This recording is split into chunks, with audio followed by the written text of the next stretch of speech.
Doctor भी हैरान हैं बुढ़ापे में रोटी कम खाने से 6 फायदे चमत्कारी। Old age diet tips.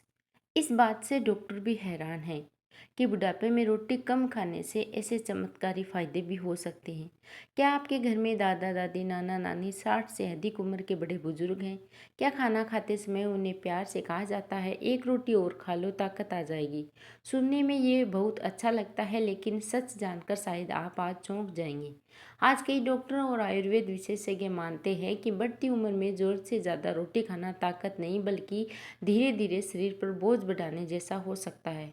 उम्र बढ़ने के साथ हमारा पाचन तंत्र कमज़ोर होता जाता है और उतनी गतिविधि नहीं कर पाता है। कैलोरी की जरूरत भी नहीं होती है जितनी जवान उम्र में होती थी। इसी कारण अधिक रोटी खाने से पेट भारी रहना, गैस बनना, कब्ज, अचानक वजन बढ़ना, घुटनों में दर्द, सुस्ती और ब्लड शुगर बढ़ने जैसी समस्याएं शुरू हो सकती हैं। कई बुजुर्ग खाना खाने के तुरंत बाद लेटना चाहते हैं, उन्हें नींद आने लगती है, पेट में बेचैनी महसूस होती है और वो समझ ही नहीं पाते कि इसकी एक बड़ी वजह उनकी थाली में ज़रूरत से ज़्यादा रोटी भी हो सकती है। लेकिन घबराइए नहीं, इसका मतलब भूखे रहना बिल्कुल भी नहीं है। सही मात्रा में रोटी खाना और थाली में दाल, हरी सब्जियां, सलाद, दही और अन्य पौष्टिक चीज़ों की मात्रा बढ़ाना शरीर को हल्का, फुर्तीला, स्वस्थ रखने में मदद कर सकता है। आज के इस वीडियो में हम जानेंगे बुढ़ापे में रोटी कम खाने के 6 चमत्कारी फायदे, जिन्हें जानकर आप अपने घर में बुजुर्गों की थाली में आज ही बदलाव कर सकते हैं। तो चलिए शुरू करते हैं। मुस्कुराते रहे, दवाइयों पर निर्भर न रहें। इस वीडियो को अंत तक जरूर देखें। नमस्कार दोस्तों, स्वागत है हमारे चैनल पर। आइए शुरुआत करते हैं पहले और सबसे महत्वपूर्ण फायदे की। नंबर 1, पाचन तंत्र पर कम दबाव और हल्कापन। उम्र बढ़ने के साथ पेट के एंजाइम कम सक्रिय हो जाते हैं। जब बुजुर्ग एक बार में 3-4 रोटियां खा लेते हैं तो पेट उन्हें पचाने में मेहनत करनी पड़ती है बहुत ज़्यादा। इससे गैस, खट्टी डकारें, भारीपन और अपच की समस्या हो सकती है। लेकिन रोटी सीमित मात्रा में खाई जाती है और साथ में दाल, सब्जी और सलाद लिया जाता है तो भोजन आसानी से पच सकता है। सोचिए, यदि कोई बुजुर्ग पहले रात में 4 रोटी खाते और अब बाद में 2 रोटियां दाल और सब्जी लेने लगे हैं, तो कुछ ही दिनों में पेट की जलन, भारीपन कम महसूस हो सकता है। यह छोटा बदलाव उनके पूरे दिन को आरामदायक बना सकता है।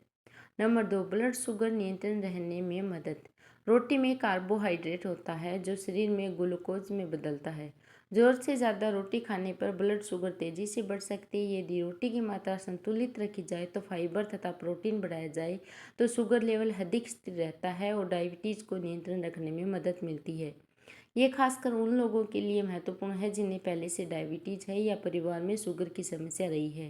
रोटी के साथ दाल, पनीर, अंकुरित अनाज या सलाद लेने से शुगर धीरे धीरे बढ़ती है, जिससे कमजोरी और अचानक भूख लगने की समस्या कम हो सकती है। नंबर 3, वजन संतुलित और जोड़ों पर कम दबाव। 60 से 70 वर्ष के बाद शारीरिक गतिविधि कम हो जाती है। ऐसे में अधिक खाना खाने से वजन तेजी से बढ़ सकता है। बढ़ा हुआ वजन घुटनों और जोड़ों पर अतिरिक्त दबाव डालता है। रोटी कम करने से वजन नियंत्रण रखने में सहायता मिलती है और चलते फिरने में आसानी होती है। कई बुजुर्ग कहते हैं कि सीढ़ियाँ चढ़ते समय घुटनों में दर्द होता है। यदि वजन थोड़ा भी कम हो जाए तो घुटनों पर पड़ने वाला दबाव काफ़ी घट जाता है। इसीलिए संतुलित भोजन केवल पेट के लिए नहीं बल्कि हड्डियों और जोड़ों के लिए लाभदायक है।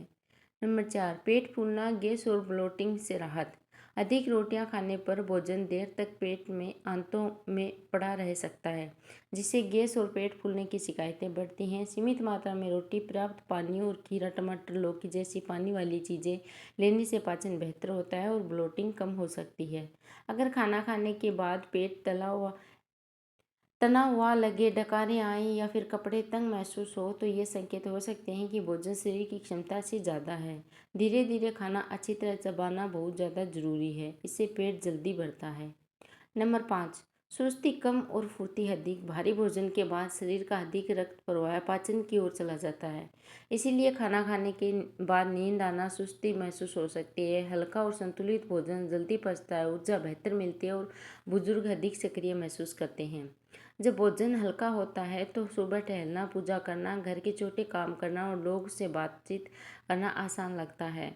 कई लोग बताते हैं कि रात में हल्का खाना खाने से सुबह उठने पर शरीर ज़्यादा ताज़ा महसूस होता है। नंबर 6, शरीर को अधिक पोषण मिलता है। यदि पूरी थाली रोटियों से भर जाए तो दाल, सब्जियां, दही, सलाद और अंकुरित अनाज के लिए जगह कम बचती है।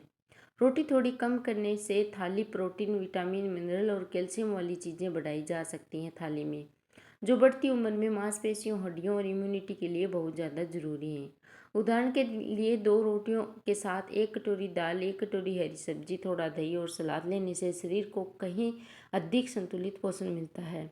यही संतुलन लंबे समय तक ताकत बनाए रखने में मदद करता है। बुढ़ापे में कितनी रोटी खानी चाहिए? अब आपके मन में ये सवाल आएगा कि आखिर बुजुर्गों को कितनी रोटी खानी चाहिए? इसका एक ही जवाब नहीं है। यह व्यक्ति की उम्र, वजन, शारीरिक गतिविधि, बीमारी और पाचन शक्ति पर निर्भर करता है। जो बुजुर्ग कम चलते फिरते हैं उन्हें कम मात्रा पर्याप्त हो सकती है। जो रोज टहलते हैं और सक्रिय रहते हैं उन्हें थोड़ी अधिक आवश्यकता हो सकती है। डायबिटीज, मोटापा या घुटनों के दर्द वाले लोगों को डॉक्टर या डाइटिशियन की सलाह लेना बेहतर है। याद रखिए, लक्ष्य रोटी बंद करना नहीं बल्कि जरूरत के अनुसार खाना है। बुजुर्गों की थाली कैसी हो? एक संतुलित थाली में ये चीज़ें शामिल हो: 1-2 रोटियां, आकार और जरूरत के अनुसार 1 कटोरी दाल और 1 कटोरी हरी सब्जी, दही, छाछ, पर्याप्त पानी। यदि डॉक्टर ने अनुमति दी हो तो सप्ताह में कुछ दिन मूंग दाल, चिल्ला, दलिया, ओट्स, खिचड़ी या फिर मल्टीग्रेन रोटी जैसे विकल्प भी लिए जा सकते हैं। किन गलतियों से बचें? बहुत जल्दी जल्दी खाना खाना, खाते ही लेट जाना, रात में देर तक खाना खाना, पानी बहुत कम पीना, केवल रोटी और आलू पर निर्भर रहना, दिन भर बैठे रहना, ये आदतें पाचन को कमज़ोर कर सकती हैं। रात के खाने का आसान नियम: रात का खाना दिन के खाने से हल्का रखें। कोशिश करें कि सोने से कम 2 घंटे पहले भोजन कर लें। भोजन के बाद 10 से 15 मिनट धीरे धीरे टहलना पाचन के लिए बहुत फायदेमंद माना जाता है। सबसे ज़रूरी बात: बुढ़ापे में स्वस्थ रहने का मतलब भूखा रहना नहीं है। असली राज है उम्र, पाचन शक्ति और गतिविधि के अनुसार संतुलित भोजन करना। कम मगर पौष्टिक खाना, पर्याप्त पानी पीना, रोज़ थोड़ा चलना और थाली में हरी सब्जियां बढ़ाना लंबे समय तक स्वस्थ रहने की सबसे अच्छी आदतों में एक है। याद रखिए, शरीर को ज़्यादा भोजन नहीं, सही भोजन चाहिए। छोटी छोटी अच्छी आदतें मिलकर ऐसा स्वस्थ बुढ़ापा दे सकती हैं जिससे अस्पताल के चक्कर कम लगें, दवाइयों पर निर्भरता घटे और इंसान आत्मनिर्भर बने। अंत में आपसे एक सवाल है कि आपके घर में भी बुजुर्ग खाना खाने के बाद गैस, भारीपन या बहुत ज़्यादा नींद महसूस करते हैं तो वे एक बार में कितनी रोटियां खाते हैं? नीचे कमेंट में ज़रूर बताएं। साथ ही ये भी लिखिए कि उन्हें कौन सी दाल, हरी सब्जियां सबसे ज़्यादा पसंद है। अगर ये जानकारी आपको उपयोगी लगी हो तो वीडियो को लाइक करें और अपने माता पिता और घर के बुजुर्गों के साथ ज़रूर शेयर करें। और ऐसे ही स्वास्थ्य संबंधी वीडियो देखने के लिए इस चैनल को सब्सक्राइब करना न भूलें। स्वस्थ रहिए, खुश रहिए और मुस्कुराते रहिए। नमस्कार दोस्तों, धन्यवाद।